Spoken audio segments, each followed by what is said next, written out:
কোঠার বিরুদ্ধে দাঁড়িয়েছি, যেটা আমাদের জন্য সত্যি একটি ন্যাক্কারজনক ঘটনা। আপনি যদি পৃথিবীর অন্যান্য দেশে তাকান, আপনি যত বেশি উচ্চশিক্ষা গ্রহণ করবেন আপনার প্রতিযোগী তত কম হবে এবং আপনি সহজে কর্মসংস্থানের সুযোগ পাবেন। এই দূষণ আওয়ামী লীগ 2024 সালে চাইছিল যে ডিপ্লোম্যাটিকদের জন্য বেশি সম্মান করে দেওয়া হয়। তাই আমরা চাই না এখানে কোনো ধরনের মেধা ছাড়া অন্য কোনো কোঠার মাধ্যমে এখানে নিয়োগ প্রাপ্ত হবে।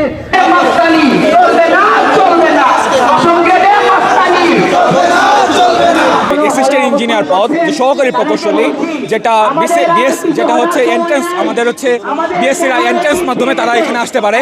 তো ওই জায়গার মধ্যে শুধুমাত্র বিএসসি ইঞ্জিনিয়ারিং ডিগ্রি যাদের থাকবে শুধুমাত্র তারাই এখানে আবেদন করতে পারবে এবং এই জায়গার মধ্যে কোনো প্রকার কোটা চলবে না। দেখা যাচ্ছে যে এখানে প্রমোশনাল কোটা নামে বিভিন্ন প্রকার 33%, 50%, 100% পর্যন্ত কোটা থাকে।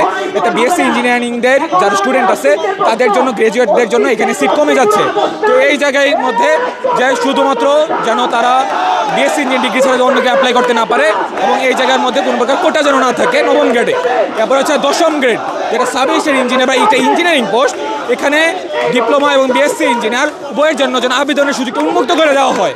বর্তমানে দেখা যাচ্ছে যারা ডিপ্লোমা সিন্ডিকেট যারা আছে, ডিপ্লোমা হোল্ডার, তো তারা দেখা যাচ্ছে ওই জায়গার মধ্যে 100% কোটা নিয়ে রাখছে এবং এই জায়গার মধ্যে বিএসসি ইঞ্জিনিয়ার গ্র্যাজুয়েট যারা হায়ার ডিগ্রি হোল্ড করতেছে তাদেরকে এখানে অ্যাপ্লাই করে দিতে পারছে শুধুমাত্র তাদের সন্ত্রাসীপনার কারণে। আজ সে জুলাই গণঅভ্যুত্থানের 1 বছর পরেও আজ আমি দুঃখ ভারাক্রান্ত মন নিয়ে জুলাই মাসে কোঠার বিরুদ্ধে দাঁড়িয়েছি, যেটা আমাদের জন্য সত্যি একটি ন্যাক্কারজনক ঘটনা।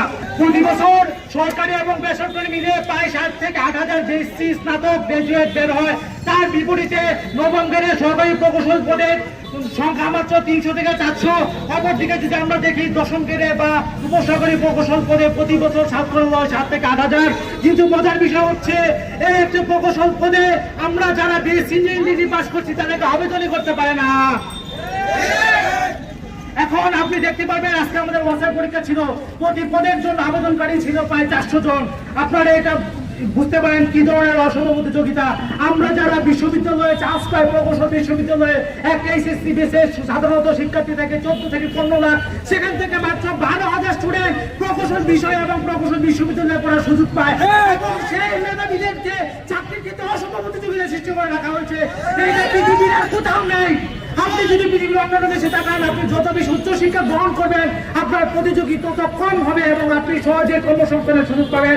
টানা 7ম মতো বেস্ট টিস্যু পেপার ব্র্যান্ড হিসেবে স্বীকৃতি পেয়েছে বসুন্ধরা টিস্যু। কিন্তু আমাদের দেশে সেটা উল্টা, যেখানে কারিগরি শিক্ষা গ্রহণ করে প্রতিটা পদের বিপরীতে মাত্র 30 থেকে 40 জন নামমাত্র প্রতিযোগিতা করে তারা দ্বিতীয় শ্রেণীর মতো একটি গুরুত্বপূর্ণ একটি পদ তারা হাতিয়ে নিচ্ছে। আর এখানে আমরা এত কঠোর পরিশ্রম করে ভর্তি পরীক্ষা দিয়ে প্রকৌশল বিশ্ববিদ্যালয় থেকে পাশ করেও আমাদের চাকরি কিন্তু অসম প্রতিযোগিতা সৃষ্টি করা হয়েছে। এটা একমাত্র ছিল এবং এটা করে গিয়েছে স্বৈরাচার হাসিনা এবং তার দূষণটা। প্রকৌশল খাতকে ধ্বংস করার জন্য 2013 সালে স্বৈরাচার হাসিনা এবং আওয়ামী লীগ এই 10ম গ্রেড শুধুমাত্র ডিপ্লোমাদের জন্য বরাদ্দ রেখে যায়। এবং আপনারা জানতে পারবেন এই দূষণ আওয়ামী লীগ 2024 সালে চাইছিল যে ডিপ্লোম্যাটিকদের জন্য বেশি সম্মান করে দেওয়া হয়, কিন্তু আমাদের গণঅভ্যুত্থানের ছাত্র জনতার অভ্যুত্থানের ফলে সেটা করতে পারিনি। কিন্তু এখন যেহেতু মেধার বাংলাদেশ, তাই আমরা চাই না এখানে কোনো ধরনের মেধা ছাড়া অন্য কোনো কোঠার মাধ্যমে এখানে নিয়োগ প্রাপ্ত হবে। আর 10ম গ্রেডে যদি বিএসসি ইঞ্জিনিয়ার ঢুকতে পারে তত দেশের জাতির লাভ, এটা আমাদের লাভ। মেধাবী পদে যায় দেশের লাভ। দরকার হয় আপনার দেশের প্রকৌশল বিশ্ববিদ্যালয় বন্ধ করে দিন, সব থেকে কারিগরি চালু করুন, না হলে আমাদেরকে উপযুক্ত ব্যবস্থা করে দিন। ভারত, পাকিস্তান, চায়না সব জায়গায় আপনি দেখতে পারবেন সার্ভিস ইঞ্জিনিয়ারিং পদ উন্মুক্ত থাকে। শুধু বাংলাদেশে এটা কেন শুধু ব্লক করা হবে তোমাদের জন্য? এর উত্তর আমরা আজও পাইলাম না। সুতরাং এই দেশের প্রকৌশল খাতকে যদি আপনারা রক্ষা করতে চান তাহলে এসএসসি এবং যারা অভিভাবক আছে তারা আপনারা অবগত হন যে এই খাতে চলতেছে ভীষণ রকমের বৈষম্য। 2010-এর পর যেগুলো বিদ্যুৎ কেন্দ্র চালু হয়েছে সবগুলো বিদ্যুৎ কেন্দ্রে ডিপ্লোমা 10ম গ্রেডের প্রমোশন নিয়ে আজকে 3য় 4র্থ গ্রেড পর্যন্ত তারা হয়ে গেছে, প্রকৌশলী পর্যন্ত হয়ে গেছে। যদি এটা এখন থামাতে আমরা না পারি তাহলে মনে রাখবেন আমাদের প্রকৌশল খাত ধ্বংস হয়ে যাবে এবং বেস ইঞ্জিনিয়ারিং শুধু তৈরি হবে কিন্তু কর্মসংস্থান তৈরি হবে না।